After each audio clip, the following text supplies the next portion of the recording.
Hello and welcome to our training on college ARA or Adolescent Relationship Abuse for advocates, volunteers, interns, and staff members of A Woman's Place.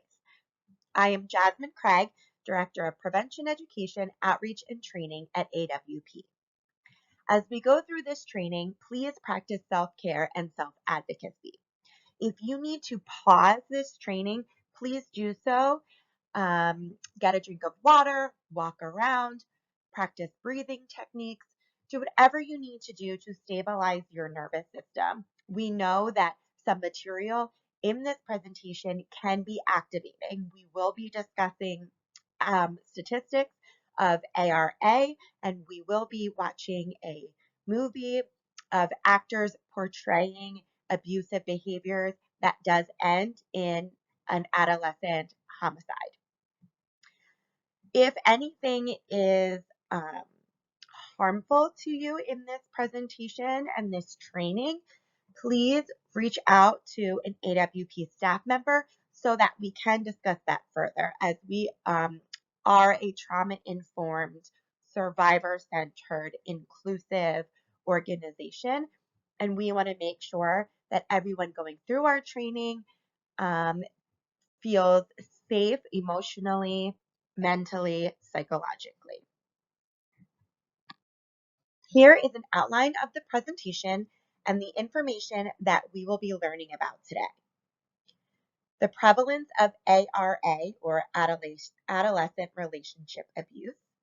What exactly is ARA? How do we categorize it? What it is, what it isn't? Barriers that young adults and college students might have in getting care, how AWP can help as an organization, and principles of adult advocacy, how you can support youth who are experiencing ARA as a volunteer, intern, or staff member with AWP. Content warning. Actual national statistics of abuse for teens, adolescents, and young adults. As we discuss the prevalence of ARA, or adolescent relationship abuse, let's begin by reviewing some national statistics. More than 50% of college sexual assaults occur within the 3 months of the first semester. Only 33% of teens who were in an abusive relationship ever told anyone about the abuse. 81% of parents believe teen dating violence is not an issue or admit they don't know it's an issue. Meanwhile, female identifying people between the ages of 16 and 24 experience the highest rate of dating violence, almost 3 times the national average. 50% of young people who experience rape or physical or sexual abuse will attempt to commit suicide. Date rape among college students accounts for 35% of all attempted rapes in the U.S., 22.9% of threatened rapes, and 12.8% of completed rapes. Now that you understand some of the prevalence of ARA, let's talk about domestic and intimate partner violence. Although many times these terms are used as synonyms of each other, they do have distinct differences. Domestic violence is any kind of abuse or coercive control that is within a household. So it can be childhood domestic violence, so a child who grows up in a household with domestic violence. It can be teens or young adults living in a household of domestic violence or experiencing domestic violence from any kind of household or family member.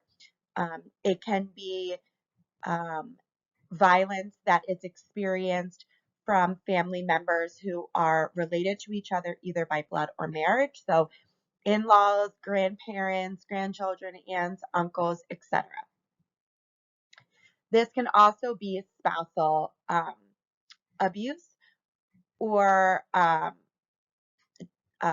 domestic violence can be abuse um, from partners who are living together in a romantic relationship.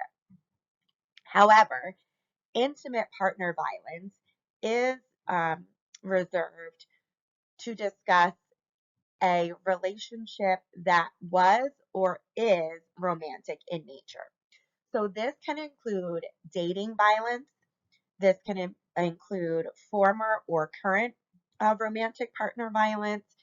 And this can include violence from an individual who is or is not living in the household. Adolescent relationship abuse is a form of intimate partner violence. So this was a current or previous romantic relationship. Intimate partner violence in later life discusses elements of elder abuse, which again can be romantic or domestic in nature. Then we move on to relational or community violence. Okay, so this violence can occur between friends, peers, coworkers, strangers, social groups or demographics, adult to adult, any type of other relationship that isn't domestic or intimate in nature. Examples include bullying or oppression. So although AWP does not have services for this type of violence, we do understand that domestic violence is part of a social context. And so our prevention efforts aim to interrupt and dismantle any form of community violence that perpetuates imbalances of power and can lead to relational harm. Then we move to criminal behavior. Criminal behavior are any illegal interactions. Examples can include assault, destruction of property, terroristic threats, stalking, hate crimes, sexual harassment, exploitation, rape, human trafficking, theft. It's important to note that domestic and intimate partner violence can occur without criminal behavior being present. Oftentimes, there's a knowledge gap or a barrier to getting care if survivors feel like they're not experiencing domestic or intimate partner violence if there isn't any illegal interaction. For example,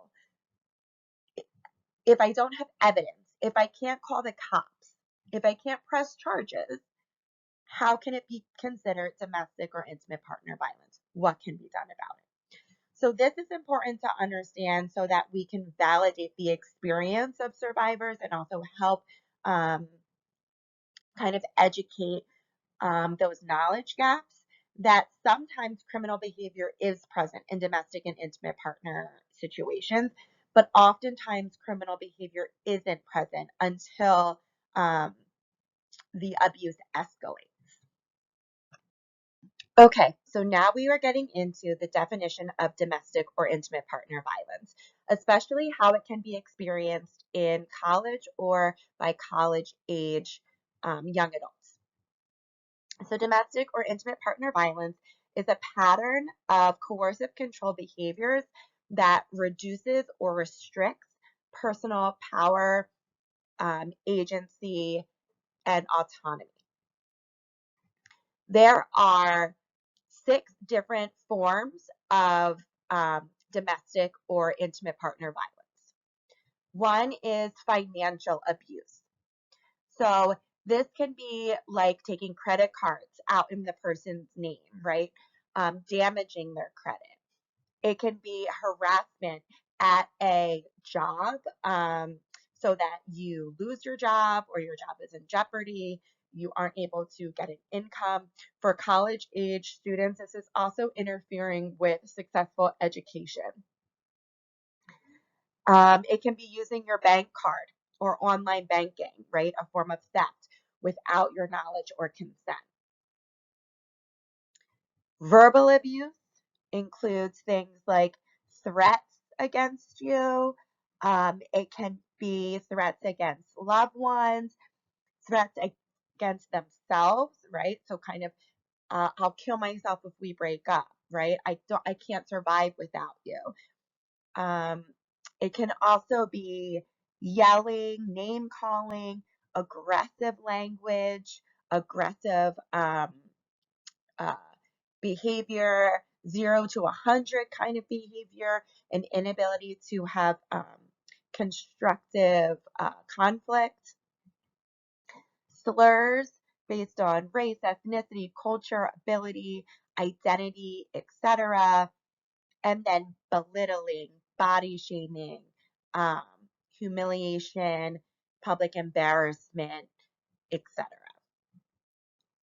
Physical abuse is, yes, any kind of physical assault against your body, hitting, spitting, punching, kicking, all of that. It's also stalking.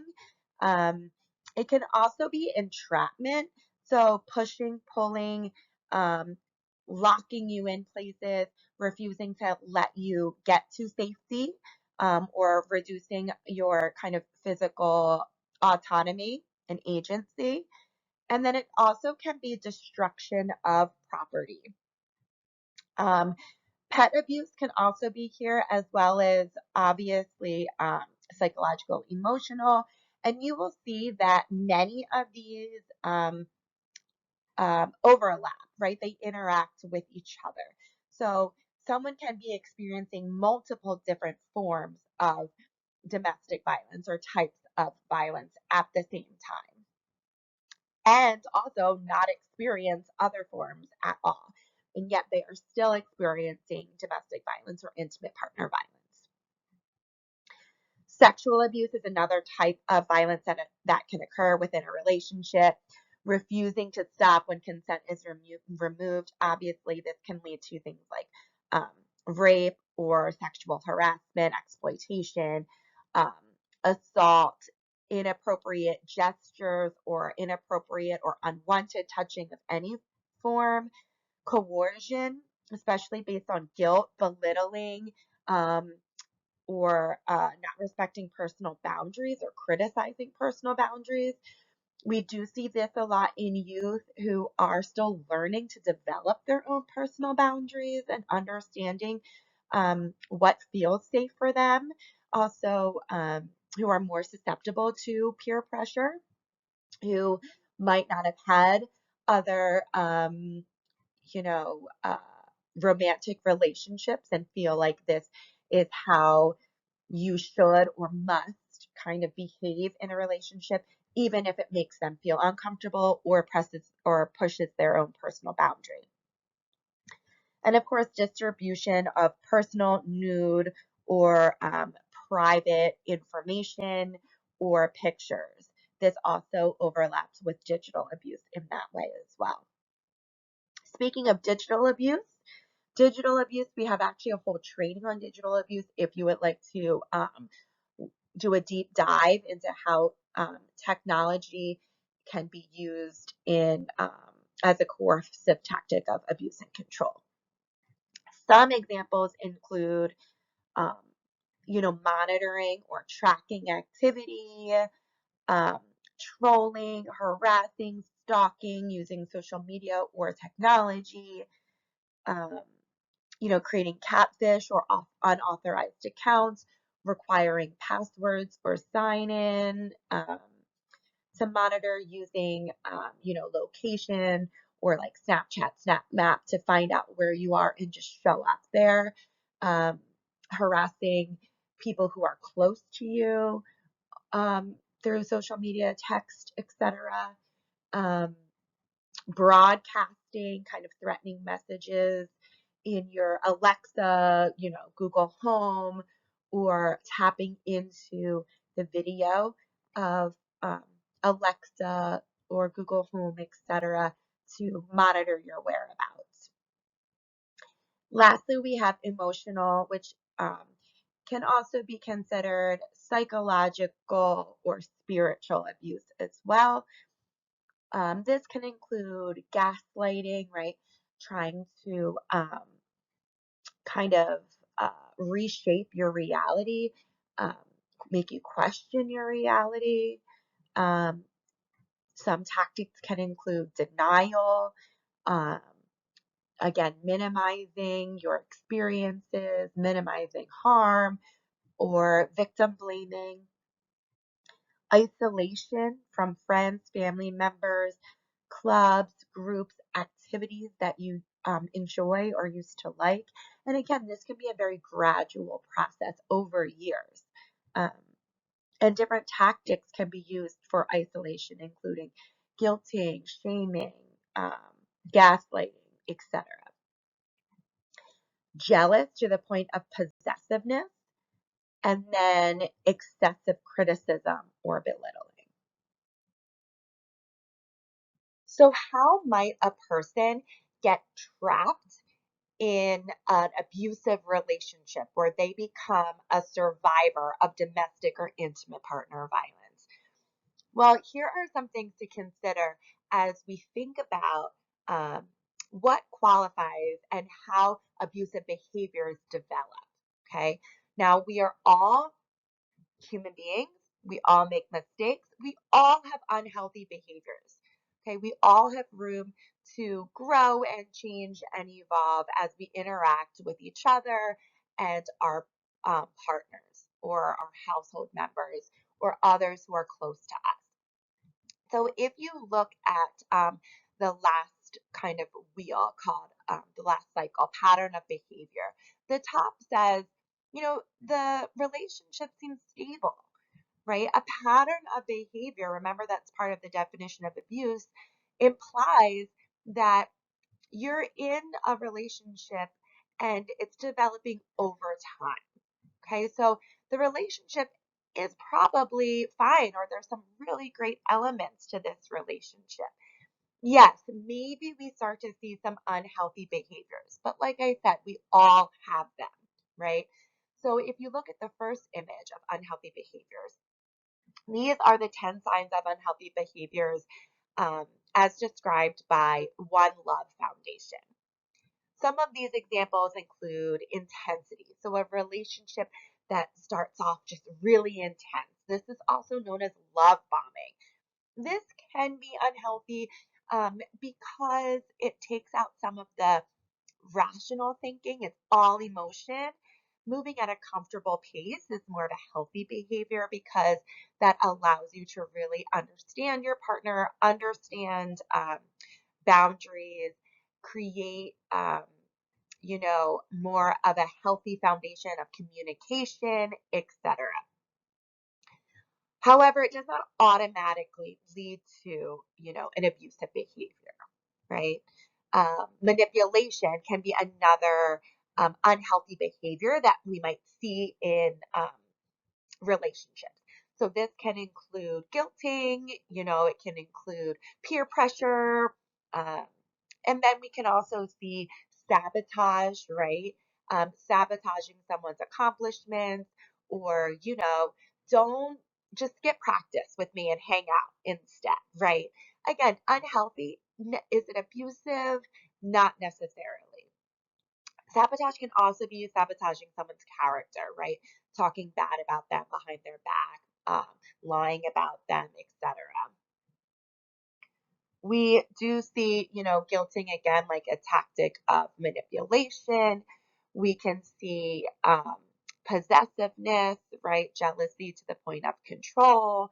Um, Isolation, we talked about. Belittling, volatility, 0 to 100, kind of anger, aggression.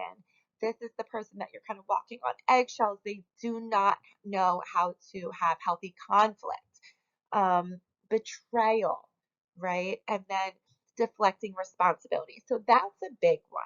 So, like I said, we all have unhealthy behaviors. but it's that deflecting responsibility where you're not owning up to them. You're not seeing how they can be harmful. You're not trying to change the behavior. Instead, you're using that behavior as a tactic for coercive control. So then we move to that power and control wheel. So as we start to think about the definition of abuse, um, unhealthy behaviors in relationships are very common because we're human beings. However, coercive control tactics using those behaviors to exert power and control over another person, um, and seeing a pattern of those behaviors, often layered over time, is where we start seeing an abusive relationship, right?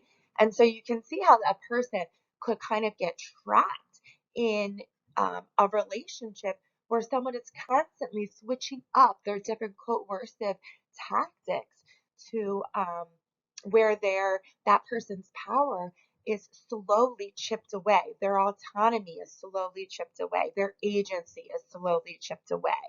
Um, and, feeling kind of powerless to figure out how to um, reduce harm in that relationship or how to hold that other person accountable.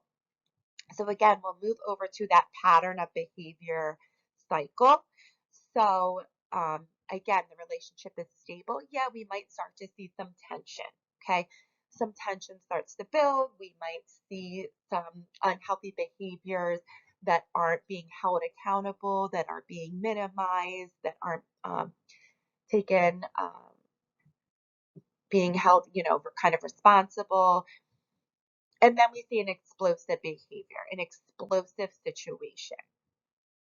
Something occurs. We can pinpoint, that was an explosive moment. And then there's attempts at reconciling or stabilizing to get back to kind of equilibrium, a more stable relationship. Okay. So attempts of reconciling or reconciliation can be seen from the person who is causing the harm or abuse, right? So this can be, again, love bombing. This can be gifts, apologies without changed behavior. I love you so much, minimizing, um, making excuses for, I was just so tired, or, I have, anger issues, or um, blaming, right? So if you didn't do that, then that pushes my buttons. If you just wouldn't do this, that, or the other, then that I wouldn't have acted this way, right? Stabilizing can be seen from the person surviving the harmful or abusive behavior, right? We can think of stabilizing as kind of a trauma response of fawning or freezing.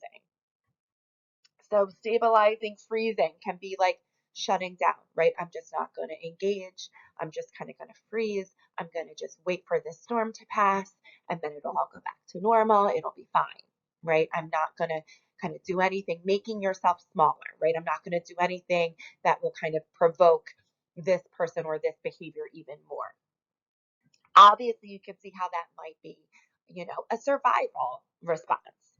Um, Again, we see fawning, right, as a form of stabilizing. So making excuses for the partner, or fawning over the partner, or no, I completely understand. You've had a really long day. You were really tired. I know that annoyed you, or um, this person grew up in a household where they didn't know.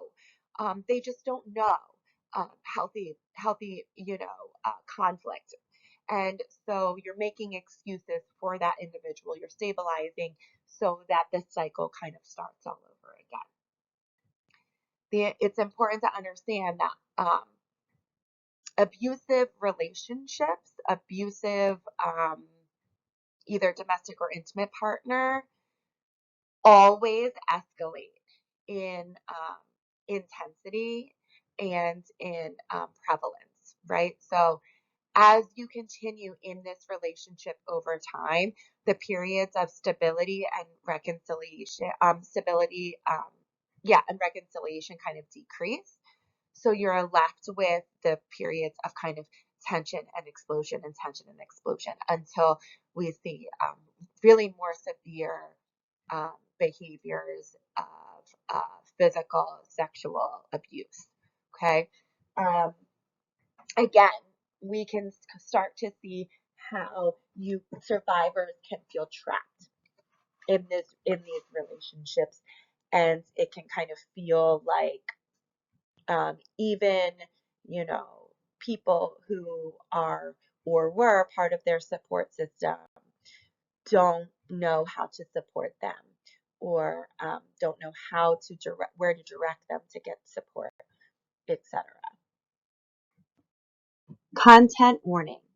This video depicts actors showing accounts of coercive control, including sexual, psychological, verbal, physical, technological abuse. This video ends with a depiction of adolescent homicide due to intimate partner violence.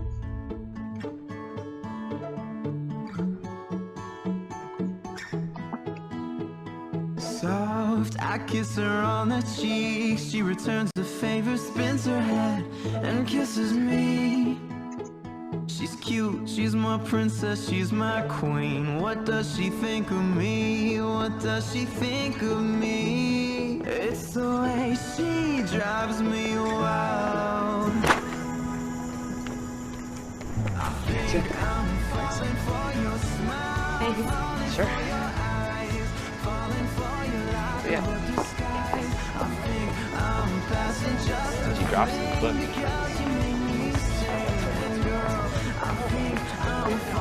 Hi, hello. Hey. I got you something. It's a flat. Thank you. But I'm Chase. Thanks. Twisted, tied up in her eyes, her beautiful brown eyes, they keep me hypnotized.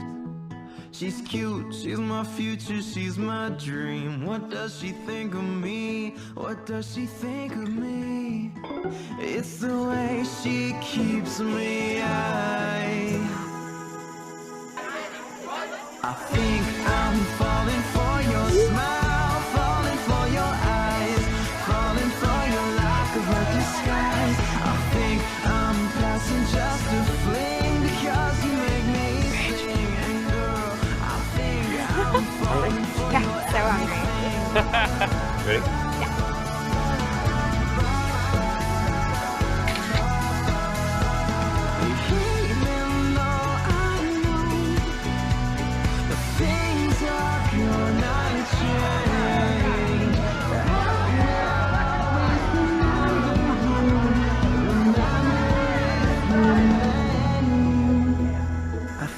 I'm falling for your smile, falling for your eyes, falling for your lack of a disguise. I think I'm passing just Hello.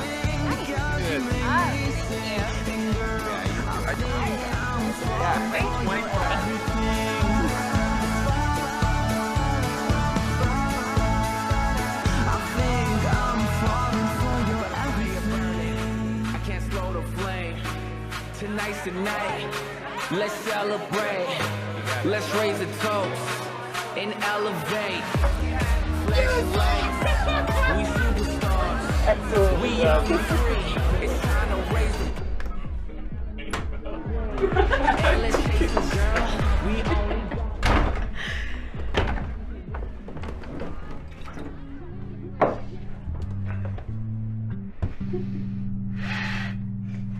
I've never met anyone like you.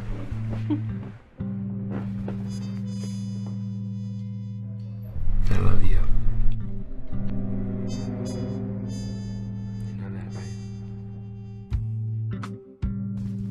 You know that, right?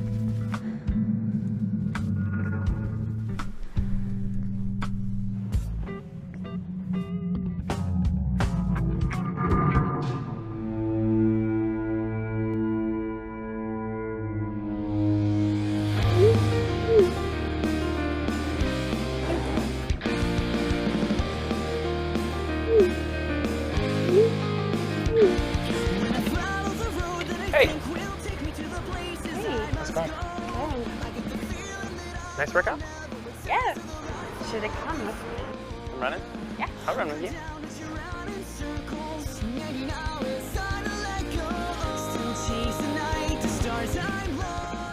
Well, I didn't think you had a class today.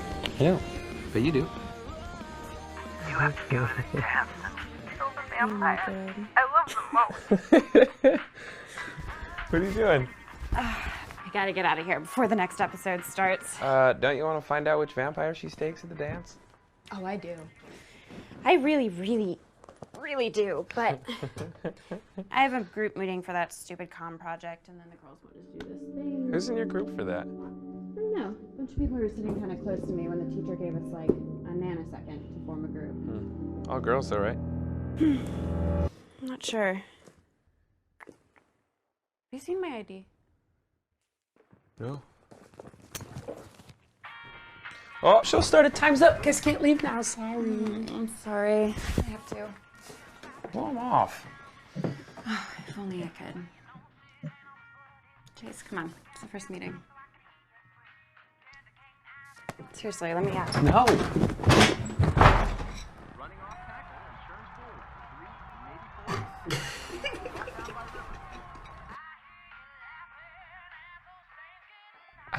I couldn't stop thinking about you last night.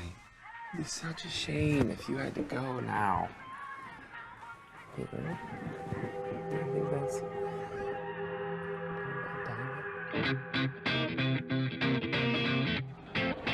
She always hides the tears that she cries.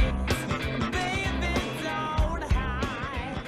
All I'm saying is that ever since you started dating Chase, your room's been more roomier, and we don't have the most closet space in the world. Stop it. Would So, you? Paige, listen, we miss you, okay? We want you, not your closet space.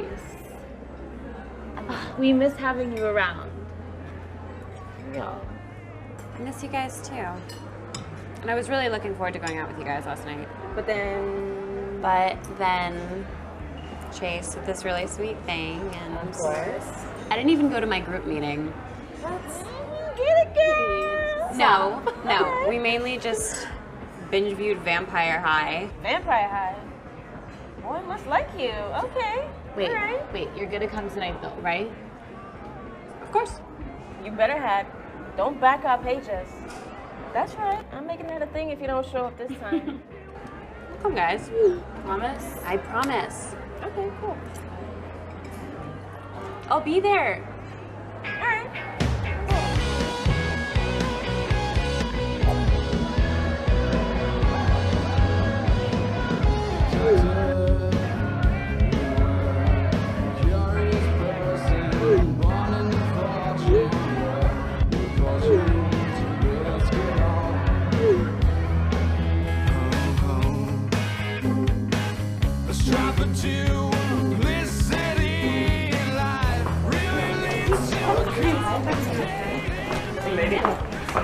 Hey, that's for you.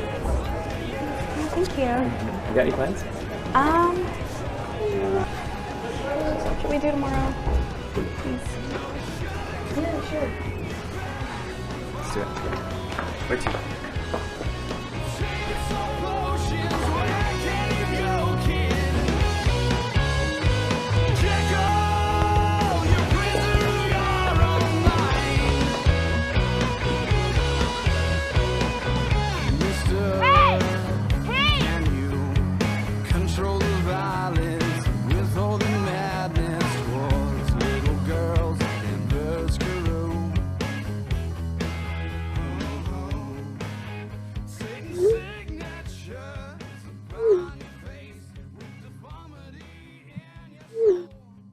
Then he says, we should go out on another date.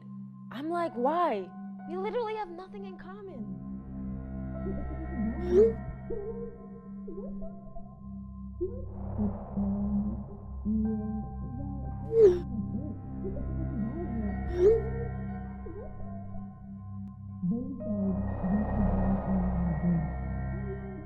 Hello? Are you guys listening to me? Yeah. Okay, good, because I'm gonna need you guys to step in if I start making out with this guy again.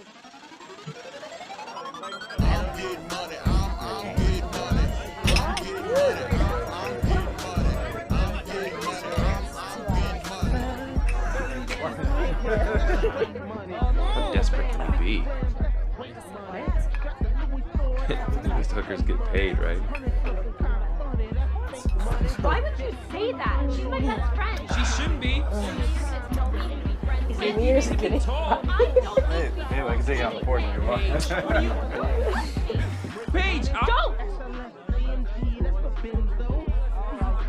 Hey, what's wrong? Where's Chase? It's over. Jerky Joke is here. Nothing. I just. Can we go? What happened?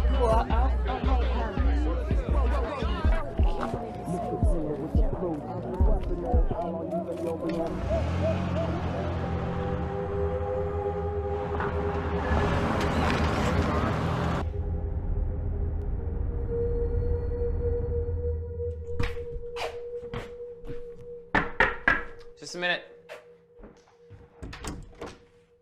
Morning. Sleep well? Great. Oh, Sarah, you like me, right? Because it would be so much better for me if Paige's friends liked me. Yeah, I like you. Great. Great, great. Hey, Paige, you ready? We gotta go. Thank you for changing your pants. The other ones made you look fat. Hey, sorry about Chase. We're running late for this tailgate thing. I thought you guys broke up. Well, we texted and then he came over last night. It was this whole huge thing, but we're good. I'm gonna go grab the car, okay? Oh, be out in a minute. Oh, are you guys serious with the noise right now? Paige, what? Does this top look okay? Yeah, it's cute, but talk to me. What happened? Like, I don't get it. Just in case. Girl, talk to me. We'll talk later. Hi, Meg. Bye, Meg. Well, I'm awake. What's the crisis? Her and Chase are running late for a tailgate or something. What? Are they back together? Oh, she forgot her phone. Wait, no. I think it's time for citizen research. What? Jerk. What? Apparently, Paige shouldn't hang out with sluts like me. Are you serious? Hey, guys. Have you seen my phone anywhere? Oh, I'm so sorry. Oh, there it is. Look at that. Gotta run. All right, bye, girl. Dude. Oh my god, that was crazy close. Oh my god. Wait, so what did the text say? I don't know, something about me being a slut and he doesn't want Paige hanging out with me. Oh gosh, that guy's a total dick weasel. They do fight a lot. I mean, come on. How can you not like me? There's gotta be something wrong with him. Oh, it is? Crazy. Actually, I was next since I...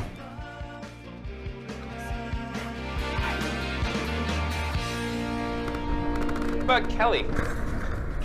Kelly Henning? No, Jones, the dancer girl with the hair. I never. With Kelly Jones? Yeah, you did too. The sloppy seconds at the first weekend back at the barbarian house party thing. There. Oh, I remember that. Wait, but hold up. That was not sloppy seconds, though. Yes, it was. Dude, Ty was making out with her like an hour earlier. Yeah, which just Whatever. proves my case beyond all reasonable doubt that you were the biggest man whore on campus. Okay, but you had the best game. Oh, of course. It's like I'm shooting buffalo on the Oregon Trail. I'm just like, Oh, I'm waiting for God, the who buffalo. the hell and it's plays just like, Oregon Trail anymore? dropping big, fat. Yeah, keep drinking. Buffalo. So full of trash, dude. You got something to say, mister? I only have sex with my girlfriend? I get way more than you do.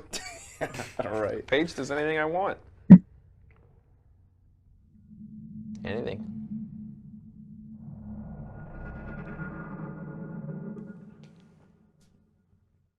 Okay. Yeah, anything you want. All right, guy. Whatever you say.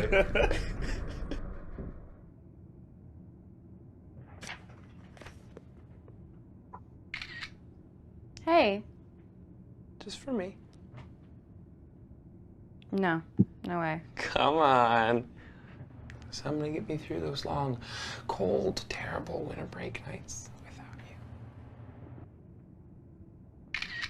Please?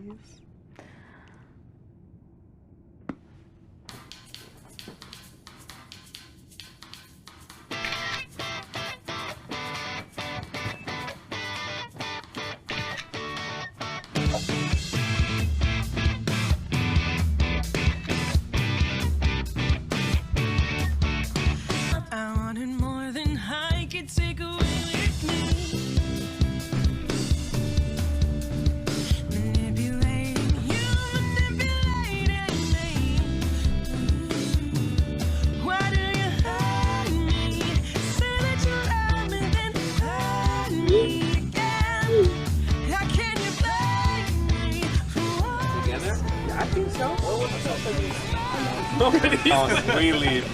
We're call it a day. Yeah. We'll see you later, guys.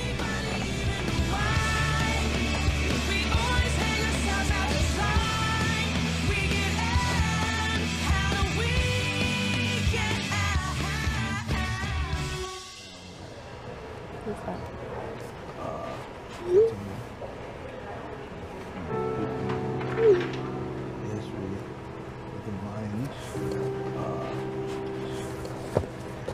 I gotta go. Email me anything else you need. Sure.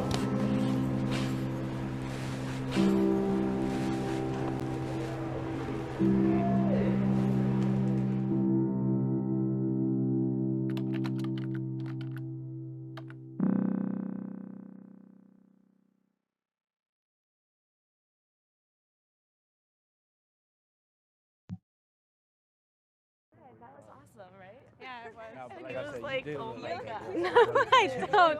Yes, you do. No, I don't. The hell? Do I look like I'm having a bad day or something?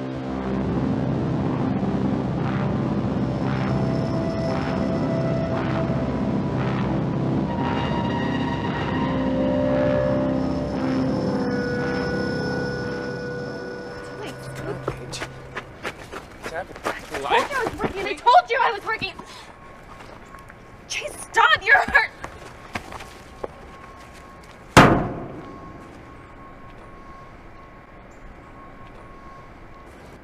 You cheating on me? What? With Kyle? You cheating on me? No! Give me your phone.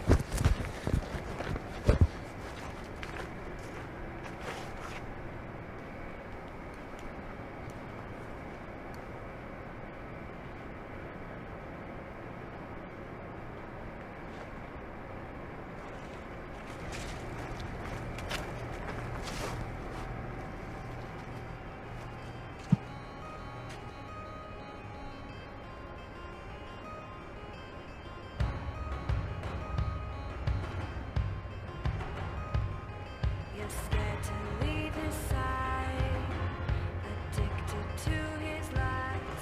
His hands surround your mind. He says he's going to change. His actions aren't the same. He can't control his rage. Sometimes love is not. Sometimes love is not. Convince yourself to leave.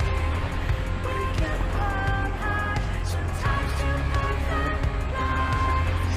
Better apart. You have no other choice. Leave or die now. Listen to my voice. He smiled to hide the pain. Is this all a game? What does he have to gain?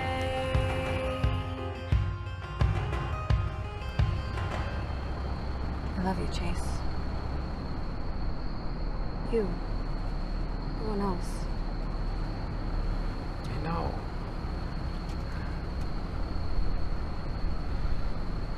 Just sometimes I think, Paige, I'd die without you. If you ever left me,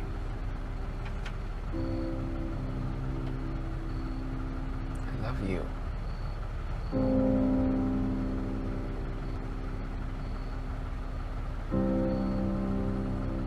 I love you too.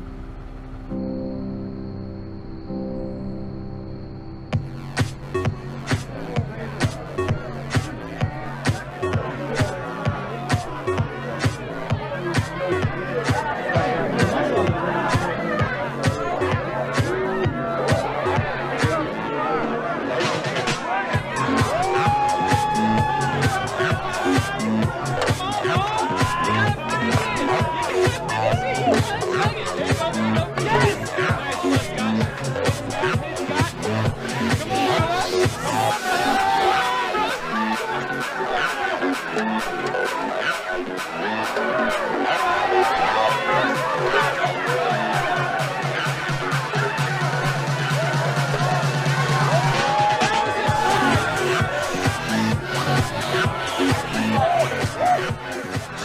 all right?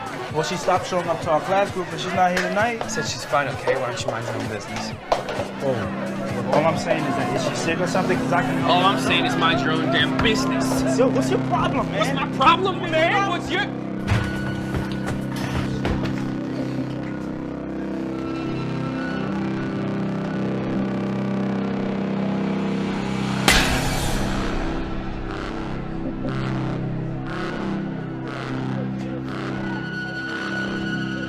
He's sick, man. He's sick.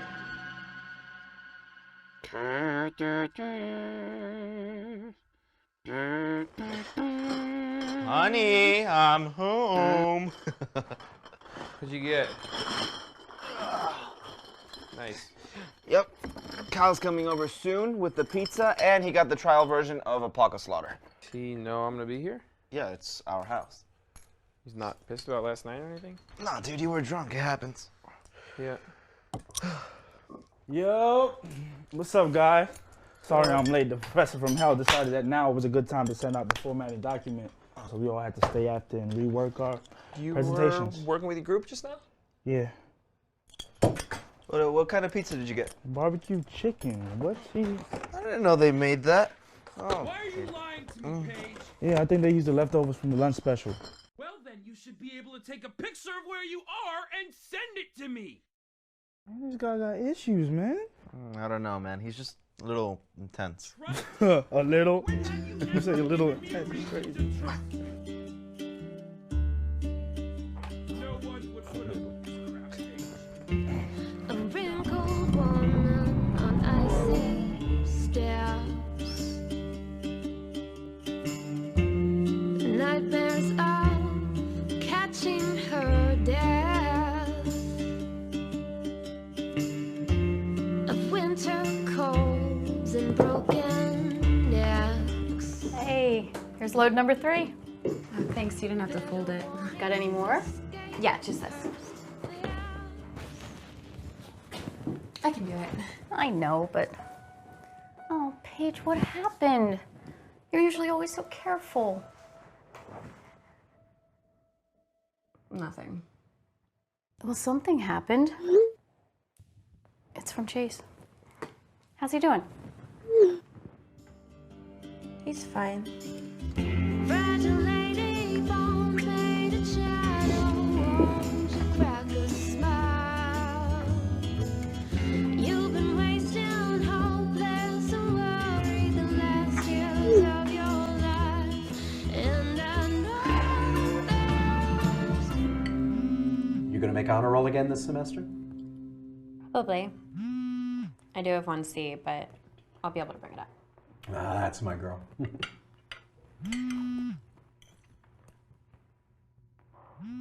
We said no phones during dinner. Yeah, but it's...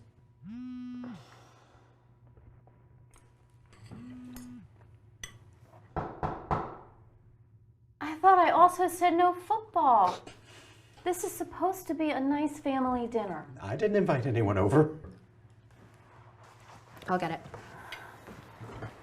I'm DVRing the fourth quarter. How much more family can I get? Hey, what's going on? What are you doing here?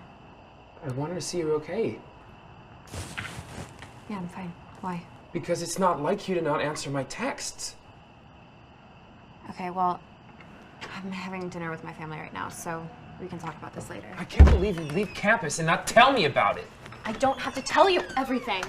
Hello, Chase. Paige didn't tell us you'd be stopping by. Hi, Mrs. Long, Mr. Long. I wanted to stop by and see that she was all right. Why wouldn't Paige be all right? I wasn't answering his text, so Chase thought something might be wrong. Yeah. Oh? Well, she's okay. Yeah.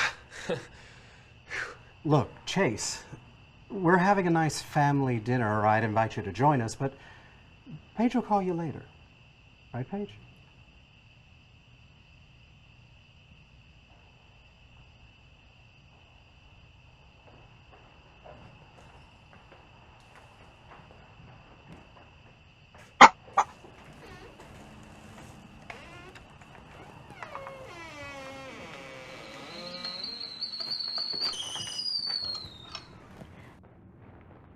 You know, I think you'd think it'd be a little weird that if you weren't answering my texts, I'd drive all the way to campus to see what you were doing.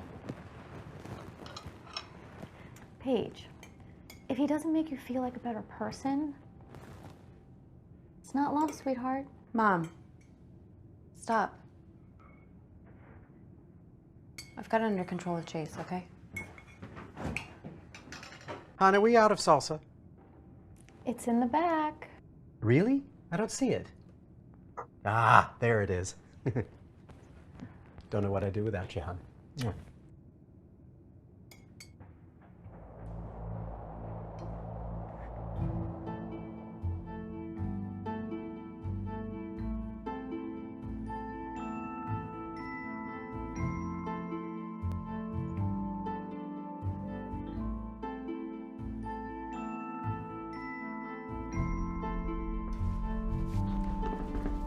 Morning, gorgeous. Morning.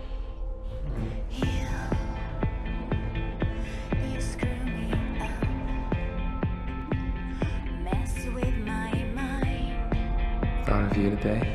Smile. I cannot handle it. That's broken. And you know why it's broken? Because you're an idiot. You are an idiot. And I cannot believe that I stick around with you.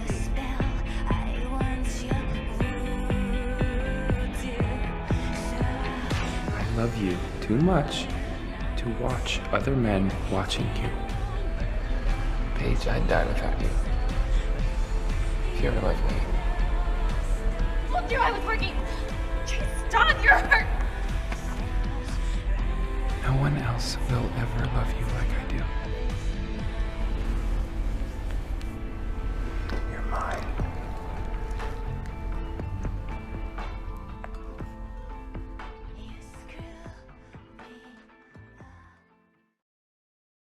I dreamt I broke my neck falling down the stairs. No time to take a breath and no time to prepare.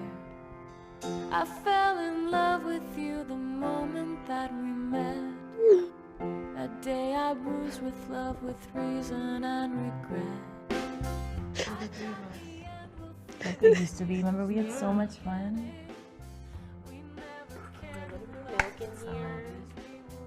This is girl time. You guys like strawberry, right? I do. Hurry, come on. Ah, you're dripping it on me. Sorry. Cheers. Yeah. Chin chin. The beginning. Oh. How pretty is that? Right? I know every word. It's ridiculous. Are you sure, Paige? It's gonna be fun. Go on, I'm fine. I just have to finish this group project. Okay. Okay, cool. Night. Girl. Bye. Bye, have fun.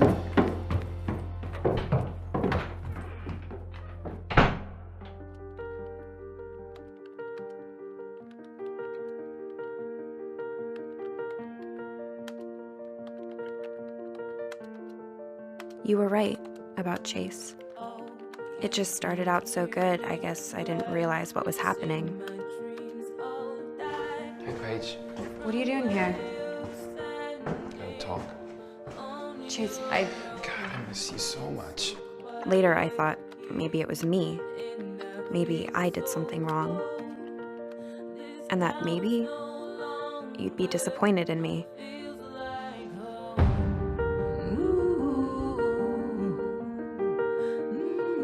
I was scared. I should have told you everything that was going on. I've been thinking a lot. It's not over. It's Paige. over, Not Chase. yet. It's not over, Paige. Not yet. It's not over yet. Chase, I can't. But it's okay now because I've ended it.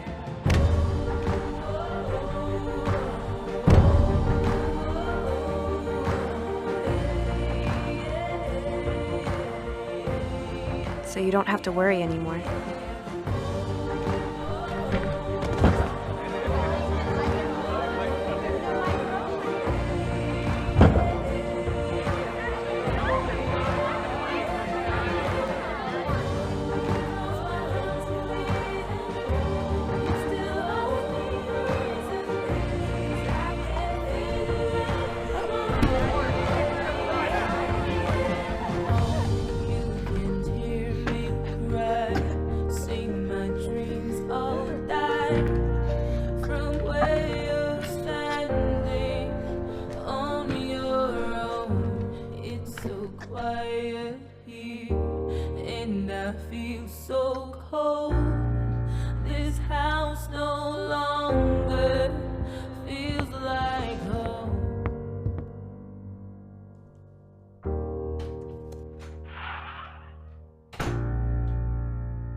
So, tell me about Chase Parker.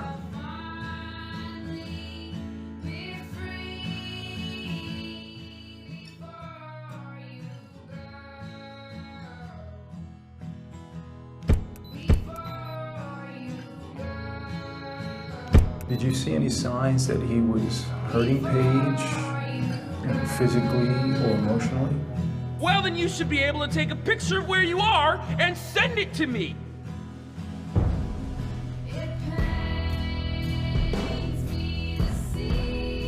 You didn't notice anything? Any changes in her behavior or nothing Chase did to alarm you? You like me, right? Yeah, I like you. It was just weird. I felt like nervous around him sometimes. Then again, I didn't want to get involved too much. What if I was just overreacting? Hey! Hey! I mean, they had their problems, just like any other relationship. He wanted her like all to himself, and she didn't want that.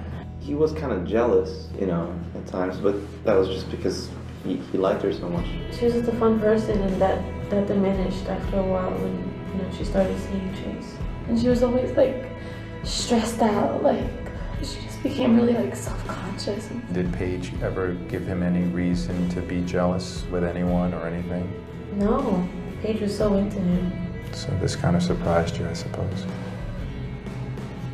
I mean, I try not to get too involved in their thing. I just blew it off like, oh, that's just Chase being Chase. He had his times when he was intense, but I don't know. Yeah, I wouldn't say he was aggressive. So you didn't feel that Paige was in any danger at that time?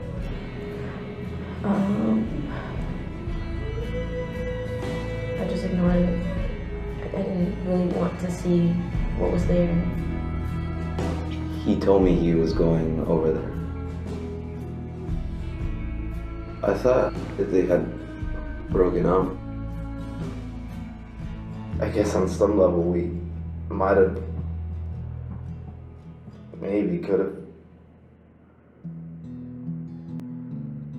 What, you thought you could have stopped something? Maybe.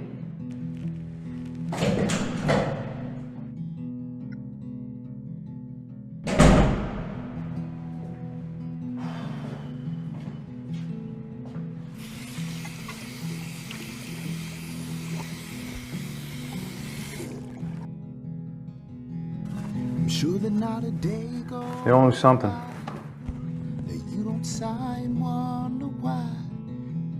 They just didn't know what they were seeing.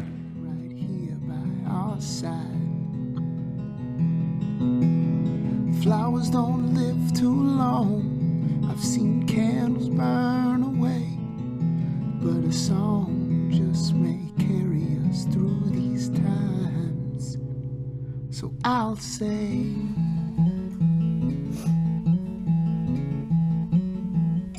may you find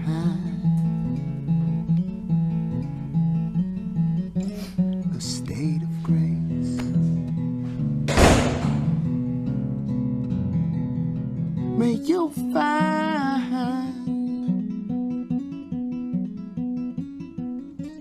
a state of grace.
Okay, so that was an intense video.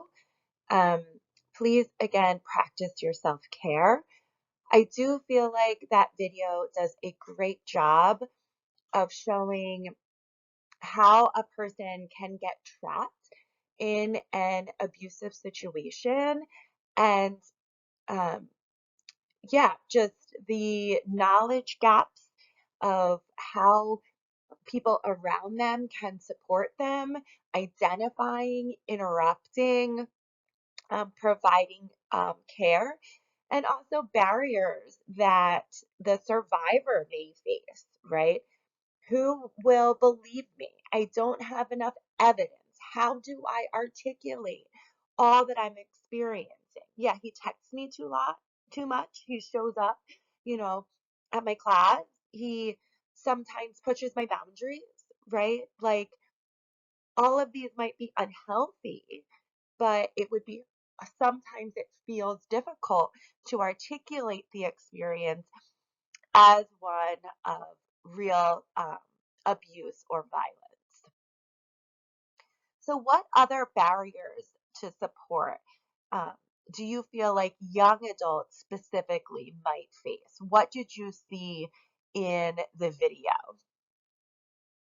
Here are some examples. And again, these are important to know because um, as we interact with survivors or we're interacting with um, people who are close to survivors, their support system and support network, we want to be able to validate the experience of their survivors and help them articulate their experience as well as work to reduce barriers to getting support and care, making sure we're advocating if change needs to happen in systems or policies or practices so that they can get support and reduce barriers to getting care.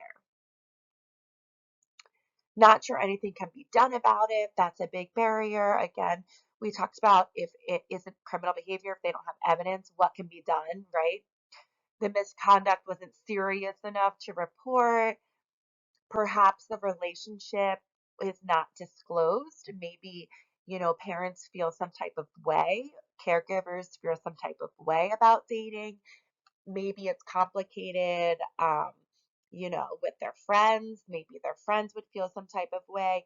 Maybe their, sexual identity has not been, revealed in public yet.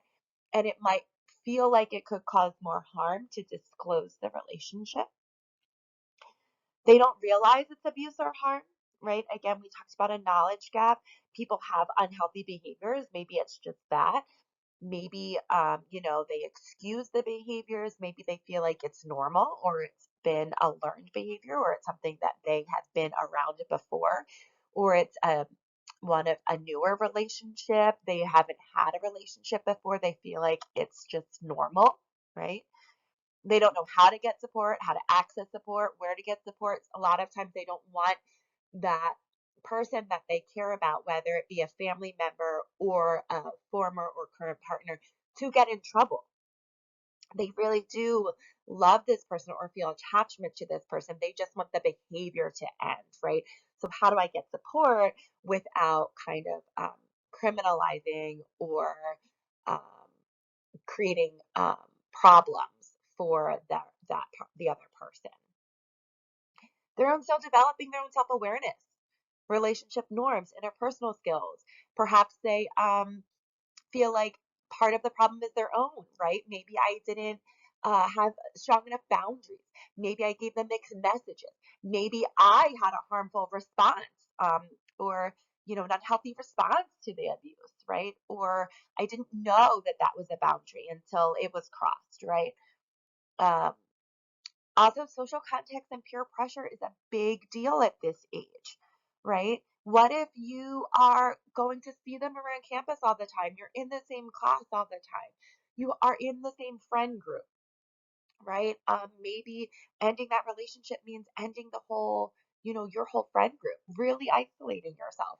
Or perhaps you're afraid that people won't take you seriously. You're just trying to cause drama because they don't see that person in the same way you do. They don't see the harm. They don't see the abuse. Um, and again, considering law, school policies, family values, etc. That might be a barrier. School policies, there was a policy, luckily, it was changed where, um, a lot of students didn't want to come and disclose abuse, sexual abuse, harm at parties because they were afraid of underage drinking, right? If they were someone who was drinking at that party, they would be afraid to disclose any harm that was happening. So just being aware of policies and family values, norms, etc. And again, they don't want anyone to get in trouble. They just want the behaviors to end. Now that we have reviewed the prevalence of intimate partner or domestic violence in college age young adolescents, we have talked about the cycle of violence and looked at barriers to support for young adults. How can a woman's place help? How can adults support advocacy and safety? So, as a member agency of Pennsylvania's Coalition Against Domestic Violence, or PCADV, a woman's place follows the JARS advocacy model. JARS stands for Justice, Autonomy, Restoration, and Safety. Remembering JARS can be helpful for regulating our own emotions or behaviors that might not be helpful when talking with survivors. The JARS model helps us remember that we are functioning as advocates, not as friends, family members, coworkers, just people who might be astonished by some of the behavior that we're hearing, but we are advocates. Okay, so J stands for justice.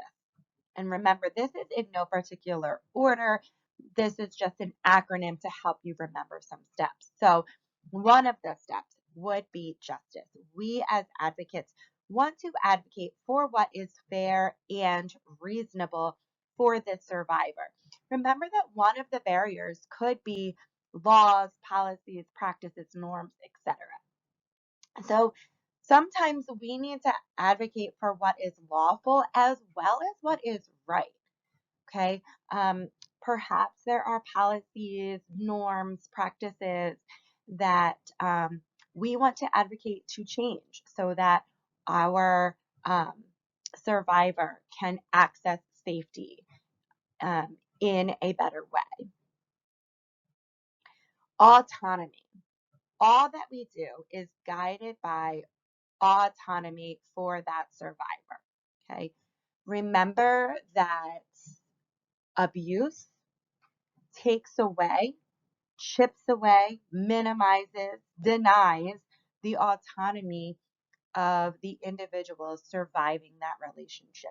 So part of what we want to do as advocates is acknowledge that autonomy and respect that autonomy and their personal agency. That means that we would like to provide a lot of options. We want to help to have the survivors make empowered decisions, but we are not going to do things for them. Sometimes that can be challenging because sometimes survivors have kind of decision fatigue, right? They are emotionally, mentally exhausted, and they would like us to just tell them what to do. Tell me what to do, okay? But part of the healing process is affirming their autonomy and their agency and helping empower them to exercise that autonomy. R stands for restoration. So yes, we are in the process of prevention. We are the business of prevention. We are in the business of intervention.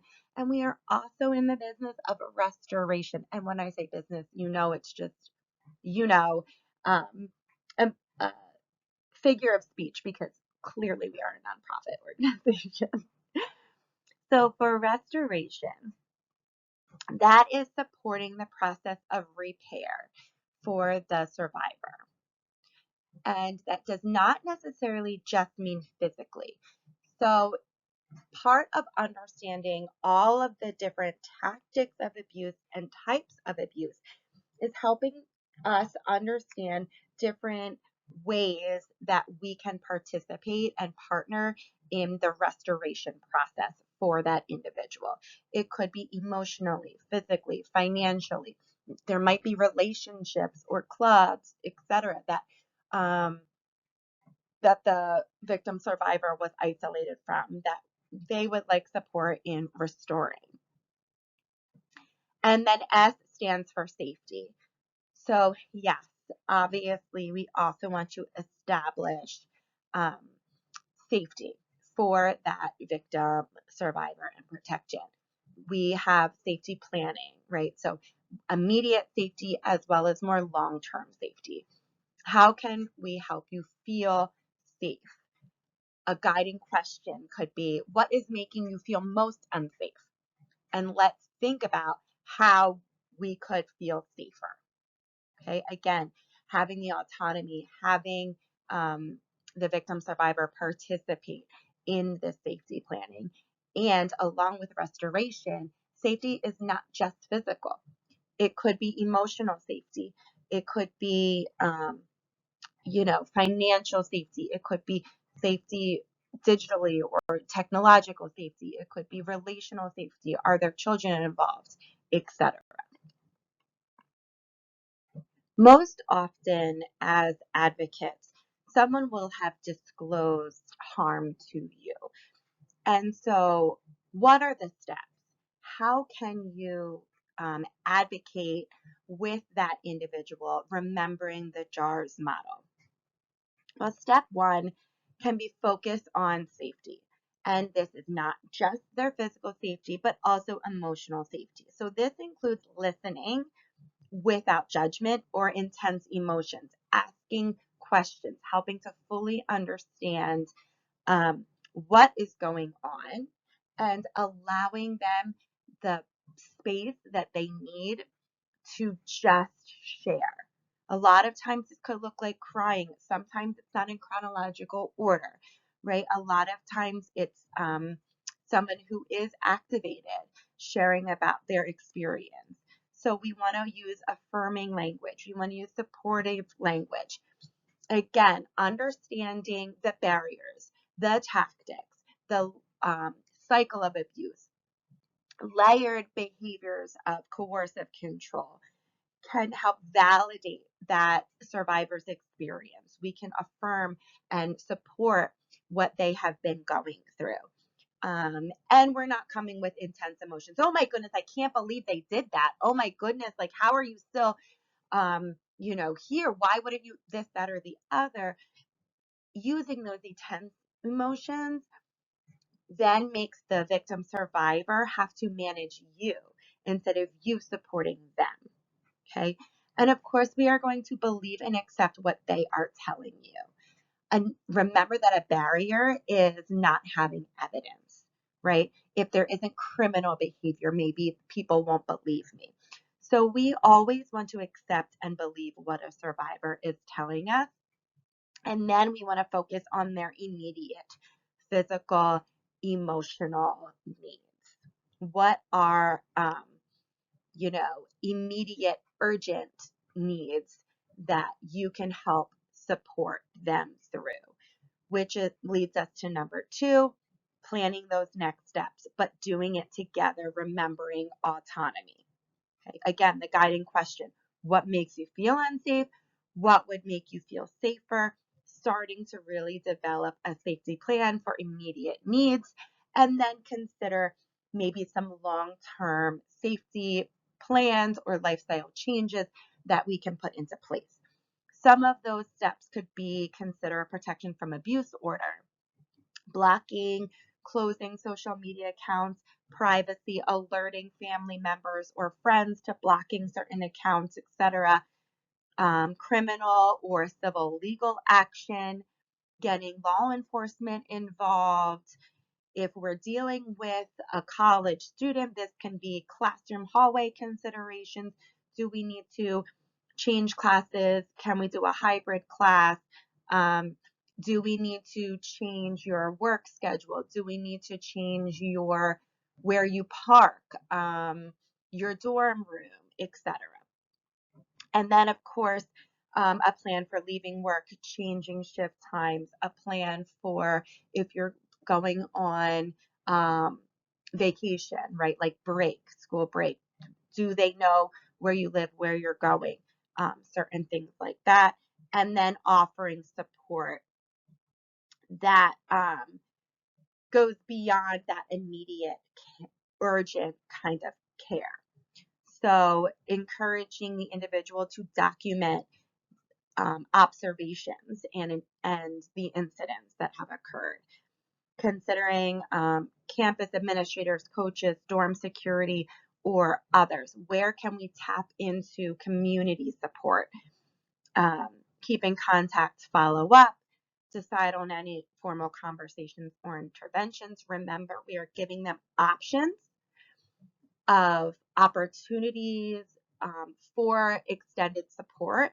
We are not going to automatically call the cops, get campus security involved, call their parents, this, that, or the other, without their consent, obviously, unless there's a risk posed to themselves or others. And we are making it clear that we are mandated reporters. We are making it clear the requirements that we do have to disclose information so that they feel empowered with the information that they choose to share with us. As an AWP advocate, you will have access to this safety planning for college students guide. Here are just some proactive safety and prevention strategies, really for all students, but especially those who may be in an unhealthy relationship. So you can see there are 4 categories specific to college life. So one is dorm room or off-campus housing considerations. So you're going to ask these questions. You're going to walk through them. You're going to walk through some tips with them to consider if any of these seem like strategies that they may need or want to implement. There's party and social event. There's getting around campus and then traveling home or out of town. You can access this safety planning worksheet by contacting me, emailing me, or contacting whoever is your supervisor as you are doing the work with AWP, and we will get you this safety planning guide if you happen to be working specifically with college age youth. As a volunteer advocate, intern, or staff member of AWP, you are part of a coordinated community support system for survivors of intimate and domestic violence. Domestic and intimate partner violence happens often in secret, and healing often happens in community. As we are supporting survivors, it's also important to consider different community responders that can be another part of their healing system. So yes, domestic violence organizations, that is us. We are the only domestic violence agency in Bucks County. NOVA is another agency that would handle a specific kind of sexual assault or victim or support victims of any crime that is not domestic or intimate partner violence or abuse. So they could also be someone who we might refer our clients to or survivors to. We might also consider student health and counseling centers as part of a safety or restoration plan, school security and law enforcement, right? Maybe there are security guards outside of the dorm that need to know if a student is being stalked, or perhaps there are RAs, through resident life and student housing that should be a part of a safety plan, or need to know if there is an individual who should not be welcome on that floor, etc. And then admissions and student services as well that can offer further support and guidelines for Title IX, which is kind of the federal um, guidelines on sexual abuse and dating violence. As advocates, here are some other important considerations. We may choose to work with the campus or school that the victim survivor is attending. Or we might ask the victim survivor a little bit more about their school and help them, empower them to access tools or supports that the school has to offer. So here are some things for us to think about as advocates so that we are empowering that our survivors and clients correctly. Disclosure and confidentiality. Again, we talked about as advocates, as mandated reporters, we are going to be very clear with victim survivors and clients with what we are required to disclose. We also want to make sure that students know the disclosure and confidentiality regulations at their school. Okay, so who is a designated party responsible for reporting? So who can students go to help report if they want to create an official report through their school, through Title IX, and how can the students do that? Is there a way for them to do that anonymously? And is there clear communication about what would be confidential and what would have to be disclosed?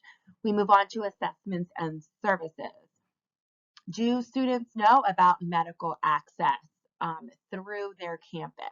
If they're coming to us, are we going to refer them to hospitals? Do they need medical attention and care? Can they get support? Perhaps there was sexual violence involved. Perhaps they want to be empowered because they fear that there may be sexual violence that could occur. Do they know about the local hospital if they are residing in the dorm, campus health, etc.? How can students access counseling services? Is there any kind of requirement for the students to access counseling services through their school or therapy services? Do their parents have to know?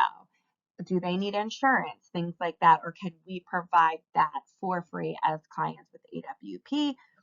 Is there safe access to safety or risk assessments and AWP advocates through the school? How are they contacting us? How are they getting information? How are we kind of screening and onboarding them as clients with us? Advocacy and risk. What are the protocols and guidelines for reporting? This is really for the school. It may be helpful for you to know, but it may not if the student is coming to you directly. And then where will students be able to access AWP resources? Again, primarily for the college or campus, asking, how did you hear about us? Do you feel supported on campus? And then if we are aware of any campus protocol that would minimize barriers, right? And I did bring up before the immunity from underage drinking, etc. So just different things to keep in mind before we just kind of send them off back to their campus, that we do our due diligence as well of thinking through being a JARS advocate, justice, autonomy, restoration, safety, and making sure that we are empowering them, connecting them to a system of care. Okay, well, thank you for taking the time to engage with this presentation and empower yourself to become more aware of this issue to help end adolescent relationship abuse in our community and around our campuses. Hopefully, you will feel like your job as an advocate is fulfilling and you feel competent and confident to begin your work as an